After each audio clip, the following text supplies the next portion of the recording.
The book of 2 Samuel.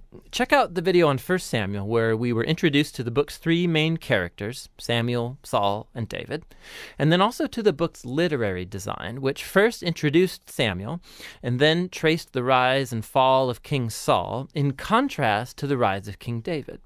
2 Samuel tells the story of David as Israel's king, and in two movements. There's a season of success and of blessing, followed by a huge moral failure and then its sad consequences. And then the book ends with this well-crafted conclusion that reflects back on the good and the bad in David's life, generating hope for a future king to come from his line. So 2 Samuel picks up after Saul's death, and David surprises everyone by composing this long poem where he laments the death of the very man who tried to murder him. And so once again, the author, he's presenting David's humility and compassion. He's a man who grieves the death even of his own enemies. After this, David experiences a season of success and God's blessing. All of the Israelite tribes, they come to David and then they ask him to unify all the tribes as their king. And so the first thing David does as king is to go to the city of Jerusalem. He conquers it, and he establishes it as Israel's capital city, which he renames as Zion. And from there, David goes on and he wins many battles and expands Israel's territory. Now, after making Jerusalem the political capital of Israel, he wants to make it their religious capital as well. And so he has the Ark of the Covenant moved into the city.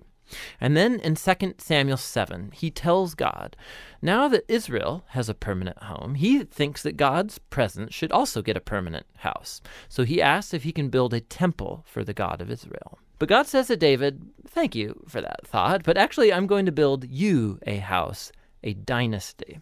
Now, 2 Samuel 7, this is a key chapter for understanding the storyline of the whole Bible, because God here makes a promise to David that from his royal line will come a future king who's going to build God's temple here on earth and set up an eternal kingdom.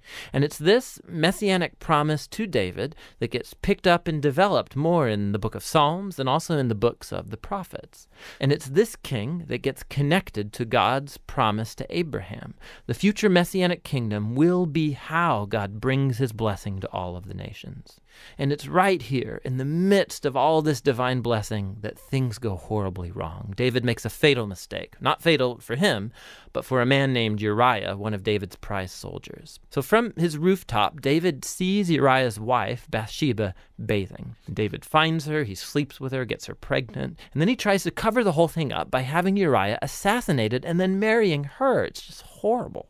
So when David's confronted by the prophet Nathan about all of this, he immediately owns up to what he's done. He's broken, he repents, he asks God to forgive him, and God does forgive him, but God doesn't erase the consequences of David's decisions. And so as a result of this horrible choice, David's family, his kingdom, it all falls apart. And it makes this section a tragic story, much like Saul's downfall. So David's sons end up repeating his own mistakes, but in even more tragic ways. So Amnon sexually abuses his sister Tamar, and then their brother Absalom finds out about all of this and has Amnon assassinated. And then Absalom goes and he hatches the secret plan to oust his father David from power, and he launches this full-scale rebellion. And so for a second time, David is forced to flee from his own home and go hide in the wilderness, except this time he is not an innocent man. The rebellion ends when David's son is murdered, and it breaks David's heart. And so once again, he laments over the very man who tried to kill him. David's last days find him back on his throne, but as a broken man, he's wounded by the sad consequences of his sin. The book concludes with a well-crafted epilogue, with stories that are out of chronological order, but they have this really cool symmetrical literary design. So the outer pair of stories come from earlier in David's reign, and they compare the failures of Saul and then of David, and how each of them hurt other people through their bad decisions. The next inner pair of stories are about David and his band of mighty men who went about fighting the Philistines. And what's interesting is that both sections have a story of David's weakness in battle. So in contrast to the victorious David of chapters 1 through 9, here we see a vulnerable David who's dependent on others for help. The center of the epilogue has two poems that act like memoirs, and David reflects back on his life, and he remembers times when God graciously rescued him from danger. And he sees these as moments where God was faithful to his covenant promise to him and to his family. Both poems conclude by looking back onto the hope of God's promise of a future king who will build that eternal kingdom. Now, these poems and then God's promise also connect back to Hannah's poem that opened the book. And so these key passages from the beginning, now the middle, and the end of the book bring the book's themes all together.